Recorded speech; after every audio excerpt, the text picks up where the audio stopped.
Now that you understand what evolution is and examples of evolution, what proof do we have that evolution has occurred and is continuing to occur on Earth?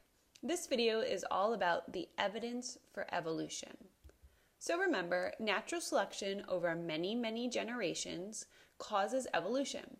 If natural selection, the process in which individuals with certain inherited traits survive and reproduce more than others, occurs for millions and millions of years, organisms change. That is evolution. The first piece of evidence for evolution is fossils. Scientists have collected thousands of fossils that show evolution has occurred on Earth. Fossils show differences between past and present animals. For example, fossils show how horses have evolved over millions of years. Fossils also show many organisms that have gone extinct. This means that the entire species, the entire population of these organisms have died off. For example, there are fossils of dinosaurs, which lived 65 million years ago. The nice thing about fossils is that they allow scientists to identify the approximate age of the organism. For instance, if they died recently, they would be at the top of the rock layer. If they died millions and millions of years ago, they would be farther down the rock layer. One interesting fact is that scientists know life evolved over 3.5 billion years ago because the oldest fossil has been dated back to 3.5 billion years old. A very famous and recently found fossil is named Tiktaalik. Tiktaalik is like a half fish, half reptile. It has gills and scales like a fish, but it has lungs and arms like a reptile. This shows one path in which fish evolved into reptiles. One of the most famous fossils is named Lucy. Lucy is a half-ape, half-human-like organism. She walks upright on two legs like a human, but has the skull size and the hair of an ape. This shows how humans have evolved from apes. Another piece of evidence of evolution is comparing the structure of organisms. If organisms have very similar bone structure, that means they share a common ancestor. A common ancestor is the shared older relative of all the species. So, for example, the human, the cat, the whale, the bat, all have very similar bones in their arms or fins. Therefore, they all must share a common relative. They all evolved from the same ancestor. This comparison is important because it shows that different organisms have a common ancestor, that we evolved from a common relative. Another piece of evidence is vestigial structures. Vestigial structures are of no importance to the organism, but served an important function in the organism's ancestor. So what that means is the organism has an organ or a body part that it doesn't currently use, but its ancestor did use it. For example, there are fish that live in pitch black caves where there's absolutely no light, so of course they don't have eyes. There's no point for eyes if there's no light to see. What would be the point of having eyes if you couldn't use them? Well, these cave fish don't have eyeballs, but they have eye sockets, where the eyeballs should be. What does this tell you? That the cave fish evolved from fish that had eyes. Eye sockets are not used in the cave fish, but were used in the ancestors that had eyes. Same idea with snakes. Snakes have tiny leg bones in their body. Why? Snakes don't walk. Why do they need leg bones? Because they evolved from something that did have legs, that did walk. So these leg bones are vestigial structures, or these eye sockets are vestigial structures. Look down here at the skeleton of a whale. The skeleton of a whale shows that they have a pelvis and hind limbs. Those are leg bones. Why would whales need leg bones? They swim because they evolved from something that did have legs and walked on land.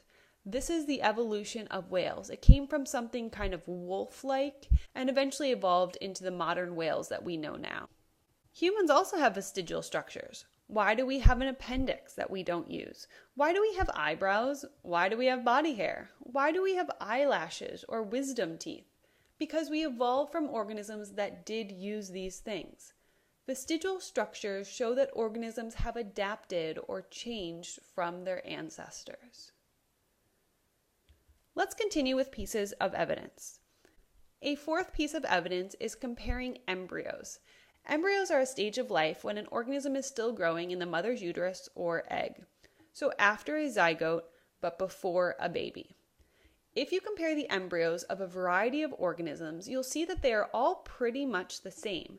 This shows you that different organisms have a common ancestor. That means we all evolve from the same type of organism. The best piece of evidence for evolution, did you hear me? The best piece of evidence is comparing DNA or protein sequences. What does this mean?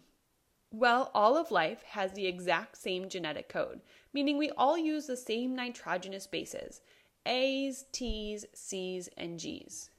We all share the same molecules like enzymes and ATP.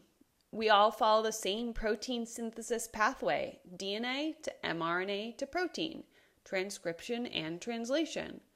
We all share many of the same genes. For instance, humans and chimpanzees share 98% of the same DNA. If you look at two organisms and they have very similar DNA or protein sequences, that means they are closely related. That means they are very similar organisms. Remember, this is the best way to determine evolutionary relationships and to classify organisms. For example, look at this chart. The chart is showing the amino acid differences in one type of protein from humans to 6 other organisms. Gorillas only have one amino acid difference from humans, but lampreys, which is a type of fish, have 125 amino acid differences. Based on this information, which organism is most closely related to humans? Gorillas, because they only have one amino acid difference. Comparing DNA or protein sequences shows that different organisms have a common ancestor, because if they share pretty much the same DNA sequences, they must have evolved from the same ancestor. You can also see evolution. It's observable.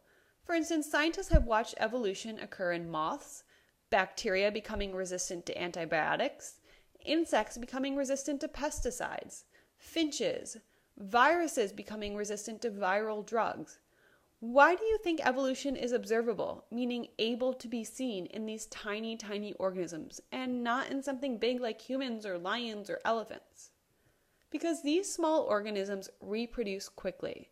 For instance, bacteria divide by asexual reproduction every 20 minutes.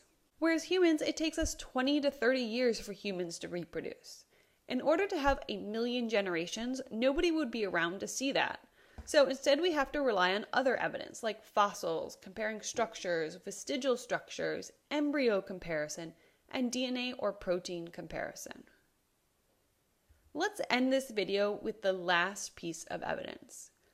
The final piece of evidence for evolution is alleles in a population changing.